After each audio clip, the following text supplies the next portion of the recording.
John Carlos Estrada live there for us. Chris, that's right. We actually are going to bring in a witness, someone that actually called 911 when this all happened. Her name is Felicity Ross. Come over here, Felicity. Now, you lived here for 4 years, correct? Yes. Now, tell us what happened. I was leaving my mom's house, and there was a red car driving down the community, and he was screaming, "Call the ambulance." I followed him to see where he was going, to see where the ambulance needed to be, and I got to the back of my community, and a guy ran out of the house holding his gun or his weapon wound and screaming that he had been shot and that we need to call the police. We called the police, and within seconds they were here. Yeah. He jumped into a car with a woman, is that correct? He jumped into a car with someone who drove him to the hospital. I didn't see who got in the car with him, but the alleged shooter who came there was behind him, drove out of the community behind him in a white car. Did this seem to like a domestic dispute to you, or what? It seemed like there was probably an argument going on, probably like a breakup situation, and it overheated and led to one thing to another. Have you ever seen anything like this before here? No, never, not in this community. This is a pretty quiet community. At most, the dogs are barking, but... You're saying that someone got shot tonight, though? Yes, right? Okay. For sure. All right, thank you for listening. Thank you.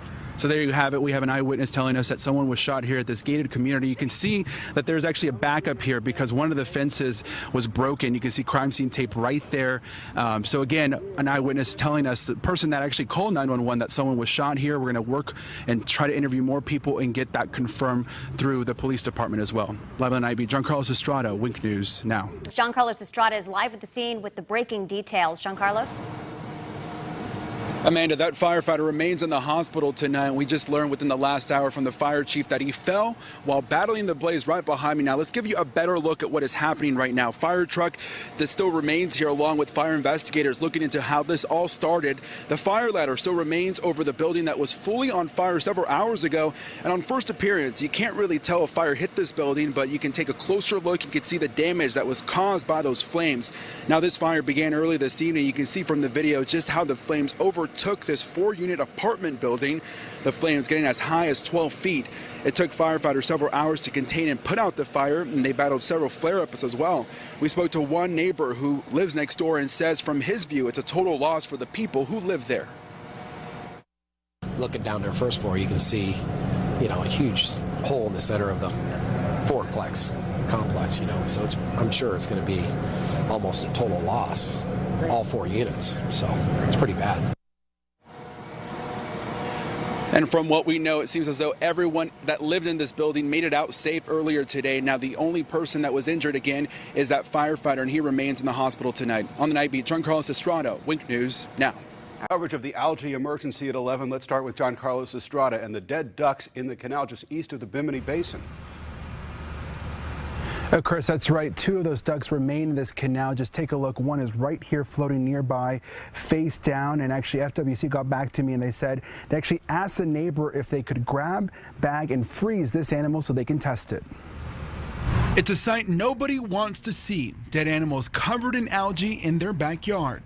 It didn't really seem to hit home until it was literally in my own backyard.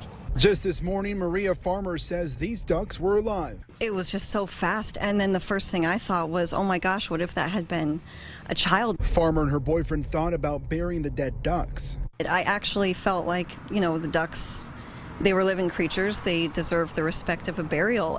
But when I got close to them and took those photos, the sight of that death, I just got so scared. It's hard, because you don't know how toxic this is going to be for you. So, you try and call, FWC or Crow. We called Crow and FWC too. Crow says they can only help living animals and only if they're in distress. FWC asked if neighbors could bag, freeze, and ship the animals for testing because they don't have the resources right now to have someone to come out. We did see a flock of ducklings swimming nearby. Farmer fears they could be next. When you see these little ducklings over here, what sort of goes through your mind? They're gonna die. There's no doubt about it. No, I mean, it killed much larger ducks pretty quickly, so that's the same spot they were swimming in. And speaking of that, John Carlos, within the last 45 minutes, I understand those neighbors you talked to actually went and picked up one of the ducks? Chris, that's right. That man came out here with a glove, a bin, and a 2-gallon bag, and he says that he came out here because FWC asked him to, and he followed through. Just take a listen. More thing that we can do to try and help, if they can find out, exactly what went on, maybe it's just one more piece to, help bring about some change. And we were actually able to help him shine some light so he could help get that duck out. Now, as for those ducklings that were in the story, Crow got back to me about an hour and a half ago, and they told me they can't do anything for those animals until they're in distress. On the Nightbeat, Giancarlo Estrada, Wink News Now. It's Giancarlo Estrada with the exclusive story. Giancarlo. Amanda, that's right. Lathea Smith says she was walking down this path when that pit bull came out of nowhere and attacked her. She says her mom instincts kicked in right away. She protected her belly and that life of her unborn daughter. And new tonight, that dog is inside that homeowner's house tonight. Now, warning, some of those images we're about to show you might be disturbing for some. If it did this to me, it would have killed the child. Lathea Smith has bite marks and scratches that will turn into scars. Tonight, she tells me she's in the hospital and in pain. I cry. It hurts. I never felt that kind of force or pain before. The 8-month pregnant woman was attacked by a pit bull on Palm Beach Boulevard and Waverly Avenue. Out the blue, a dog came from nowhere out of somebody's yard and attacked me. I felt like I couldn't breathe. So I was like, I wish I could just go to sleep so the pain can stop. The 27-year-old mom's instincts kicked in immediately. She covered her belly and protected her unborn daughter, Paris. He hit my arm, but he didn't hit nothing around my stomach, and that was God. That's all that was. We knocked on the dog owner's door. No answer except barks from the pit bull at the window. A next-door neighbor says the dog is friendly and won't attack unless it's provoked. There could be child around here, and the dog can be outside, and he won't do anything to them. He'll just stay in his own place. Smith says she wanted a pit bull as a pet, but after this experience, I wanted a little dog. But never, no, I've really changed. No, I don't want no dog. Smith says animal control called her to get the address where it happened. She says they plan on taking the dog, but she wants her bite marks and scratches to serve as a lesson for all dog owners out there. They should keep their dog trained right. If you can't tell your dog to stop, you should keep your dog locked in somewhere, because that dog, it could have killed me or my child.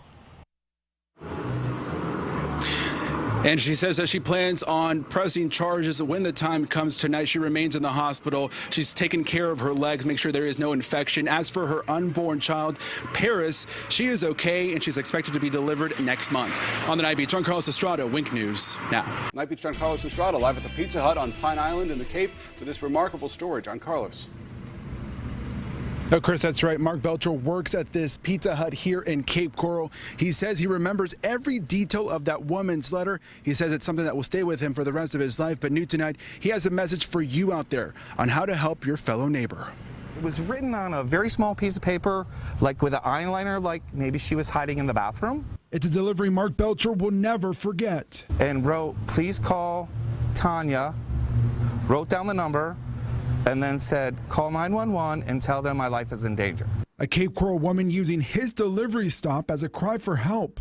The only hesitation I had was leaving to go down and call, because I didn't know what he was going to do to her. It wasn't about making hasty decisions. It was about, okay, your adrenaline's going, calm down, do what she asked me. Belcher followed through with her directions, calling her sister and police.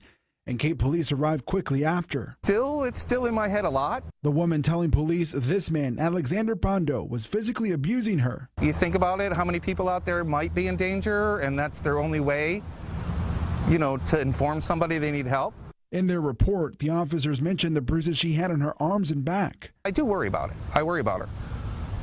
I know she got out of there safely, and I hope she's doing great. Belcher hopes this simple action will remind everyone to be a little bit more observant, because the next call for help could be yours. I just say, if you're a person like me out there doing deliveries, it could be Panera, it could be any place. Relate contact with your customers. Just be observant. Care about people. It's just that easy. And Mark Belcher says he hasn't made contact with the woman he helped out, although he is open to it. As for Mr. Bondo, he is facing domestic violence charges. On the Nightbeat, Giancarlo Estrada, Wink News Now.